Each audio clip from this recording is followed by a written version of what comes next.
High command warning ಬೆನ್ನಲ್ಲೇ silent ಆದ್ರ ಸತೀಶ್. ನಾನು ಸಿಎಂ ಆಗ್ತೇನೆ ಎಂದು ಹೇಳಿಲ್ಲ, ನಾನು ಸಿಎಂ ಅಭ್ಯರ್ಥಿ ಎಂದು ಹೇಳಿದ್ದೇನೆ ಅಷ್ಟೇ.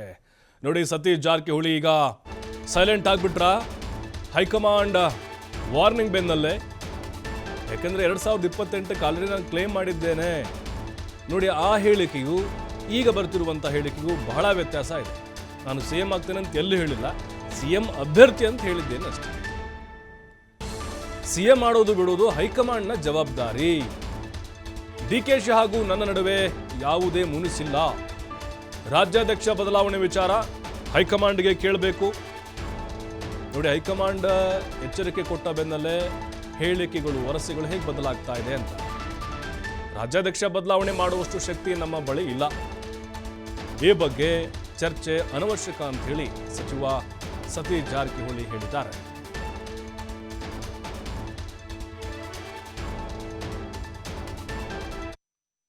ಇಲ್ಲ, ನಮ್ಗೆ ಯಾವುದೇ ಮಾಹಿತಿ ಇಲ್ಲ. ಸೊ ಅದ್ರ ಬಗ್ಗೆ ನಿನ್ನೆ ಕೂಡ ಹೇಳಿದ್ವಿ, ಅದ್ರ ಬಗ್ಗೆ ನಮ್ಗೆ ಯಾವುದೇ ಗಮನಕ್ಕೆ ಇಲ್ಲ. ಯಾವನು ಮಾಡಿದ್ರೆ ನನಗೆ ಗೊತ್ತಿಲ್ಲ, ಅದೇ ಹೇಳಿದಲ್ಲ. ಅದು ನಡೆದ್ರೆ ನನಗೆ ಗೊತ್ತಿಲ್ಲ. ನಮ್ಮ ವ್ಯಾಪ್ತಿಯಲ್ಲಿ ಯಾವುದೇ ಚರ್ಚೆ ಆಗಲಿ ಅದ್ರ ಬಗ್ಗೆ ಮಾಹಿತಿ ಇಲ್ಲ. ನೋಡಿ, ಬೆಂಗಳೂರು ಹೋದ್ಮಾಗ ಅದ್ರ ಬಗ್ಗೆ ಮಾಹಿತಿ ಪಡಿತೀವಿ. ನಂತರ ಬೇಕಾದ್ರೆ ಅದ್ರ ಬಗ್ಗೆ ಹೆಚ್ಚಿಗೆ ಹೇಳುವಂಥ ಪ್ರಯತ್ನ ಮಾಡ್ತೀವಿ.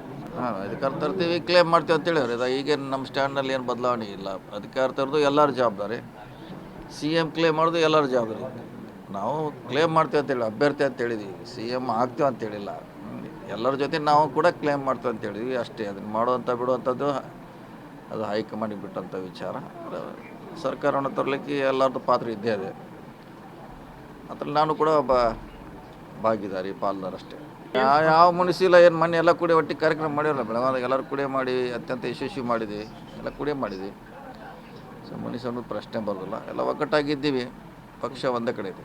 ಬೆಂಗಳೂರಿನಲ್ಲಿ ಕೇಳಿದ್ರೆ ಹೇಳ್ತಾರೆ, ಅದಕ್ಕೂ ನಾವು ರೈಟ್ ಪರ್ಸನ್ ಅಲ್ಲ, ಈಗಾಗಲೇ ಹೇಳಿದ್ದೀವಿ. ನಮ್ಮ ಕಡೆ ಆಸಕ್ತಿನೂ ಇಲ್ಲ, ಅದು ಅಧಿಕಾರವೂ ಇಲ್ಲ. ಸೊ ಅದು ನಮ್ಮ ಚರ್ಚೆ ಕೂಡ ಅನಾವಶ್ಯಕ. ಅದು ವದಂತಿ ಅಷ್ಟೇ ಅಲ್ಲ. ಎಲ್ಲಿ ಅಧಿಕೃತವಾಗಿ ಅವ್ರೇನು ಬರ್ತೀವಿ ಅಂತ ಎಲ್ಲಿ ಅವ್ರು ಕಾಂಗ್ರೆಸ್ ಕೇಳಿಲ್ಲ, ನಾವು ತೊಗೊಳ್ತೀವಿ ಅಂತ ಎಲ್ಲಿ ಹೇಳಿಲ್ಲ. ಅದು ಮತ್ತೆ ವದಂತಿ ಅಷ್ಟೇ. ವದಂತಿಗೆ ಉತ್ತರ ಕೊಡೋಕ್ಕಾಗಲ್ಲ. ಎಲ್ಲರೂ ಹೇಳಿದ್ದಾರೆ, ರಾಜನೇ ಹೇಳಿದಾರೆ, ನಾವು ಹೇಳ್ತೀವಿ. ನಮ್ಮ ಪಕ್ಷ ಸಿದ್ಧಾಂತ ಒಪ್ಪಿ ಯಾರೇ ಬರೆದಿದ್ರೆ ರಾಮುಲು ಆದಿಯಾಗಿ ಎಲ್ಲರೂ ಸ್ವಾಗತ ಅಂತ ಹಿಂದೂ ಹೇಳಿದ್ವಿ, ಮುಂದೆ ಹೇಳ್ತೀವಿ, ನಾಳೆ ಹೇಳ್ತೀವಿ. ಅದಕ್ಕೆ ನಮ್ಮ ಪಕ್ಷ ಸಿದ್ಧಾಂತ ಒಪ್ಪಬೇಕು ಫಸ್ಟು. ಬರೋಗಿದ್ರೆ ಎಲ್ಲರಿಗೂ ಸ್ವಾಗತ. ರಾಮುಲು ಅವ್ರು ಹಿಡ್ಕೊಂಡು ಮತ್ತೆ ಯಾರು ಬರ್ತಾರೆ, ಎಲ್ಲರಿಗೂ ಇಂಡಿವಿಜುವಲ್ ಅಂತಿಲ್ಲ, ಯಾರು ಬಂದರೂ ಸ್ವಾಗತ. ಎಲ್ಲಿ ನಾವೆಲ್ಲ ಇರೋದು ಮಾಡಿದ್ವಿ, ಎಲ್ಲಿ ಹೇಳಿದ್ದೀವಿ. ಹೈಕಮಾಂಡ್ ಅವ್ರು ನೋಟಿಸ್ ಕೊಡ್ತಾರೆ, ನೀವು ಕೇಳೋದಕ್ಕೆ ನೀವೇ ನಾಳೆ ಹೇಳ್ತೀರ, ನನ್ನ ಹೆಸರು ಹಾಕ್ತಾರೆ, ನೀವು ಹೇಳೋಲ್ಲ. ಅದಕ್ಕೆ ಇದೆಲ್ಲ ಹೂವಪ್ಪ ಅಷ್ಟೇ. ಇಲ್ಲ, ನಮ್ಗೆ ಯಾವುದೇ ಮಾಹಿತಿ ಇಲ್ಲ. ಸೊ ಅದ್ರ ಬಗ್ಗೆ ರಾಜ್ಯ ಕಾಂಗ್ರೆಸ್ನಲ್ಲಿ ಪವರ್ ಶೇರಿಂಗ್ ಚರ್ಚೆ ಆಗ್ತಾ ಇಲ್ಲ. ಇದ್ದ ಪವರ್ ಸಿದ್ದರಾಮಯ್ಯ ಅವರು ಕೊಟ್ಟಿದ್ದಾರೆ. ಅಧಿಕಾರ ಹಸ್ತಾಂತರದ ಬಗ್ಗೆ ನಮಗೂ ಯಾರಿಗೂ ಕೂಡ ಗೊತ್ತಿಲ್ಲ. ಗೊತ್ತಿದ್ರೆ ಅದು ಹೈಕಮಾಂಡ್ಗೆ ಮಾತ್ರ ಅಂತ ಸಚಿವ ಎಚ್ ಸಿ ಮಹದೇವಪ್ಪ ಹೇಳಿದ್ದಾರೆ. ಅಂದರೆ ಪವರ್ ಶೇರಿಂಗ್ ಚರ್ಚೆ ಬಗ್ಗೆ ಗೊತ್ತಿಲ್ಲ. ನೋಡಿ, ಹೈಕಮಾಂಡ್ ಅದರಲ್ಲೂ ಖರ್ಗೆ ಅವರು ಎಂಟ್ರಿ ಆದಮೇಲೆ ಹೇಳಿಕೆಗಳು ಹೆಂಗೆ ಬದಲಾವಣೆ ಆಗ್ತಿದೆ. ಮೊದಲು ಯಾವ ರೀತಿ ಹೇಳಿಕೆಗಳು ಬರ್ತಾ ಇದ್ವು ಪವರ್ ಶೇರಿಂಗ್ ಸಂಬಂಧಪಟ್ಟಂಗೆ, ಅಧ್ಯಕ್ಷರ ಬದಲಾವಣೆಗೆ ಸಂಬಂಧಪಟ್ಟಂಗೆ.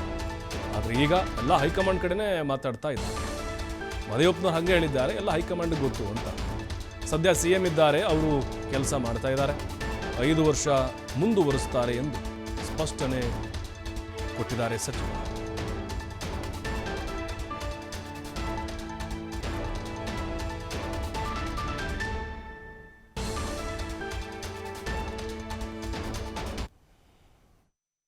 ರಾಜ್ಯದಲ್ಲಿ ಸಾಕಷ್ಟು ಪವರ್ ಶೇರಿಂಗ್ ವಿಷಯ ಚರ್ಚೆ ಆಗ್ತಿರುವಂಥದ್ದು. ಬಜೆಟ್ ನಂತರ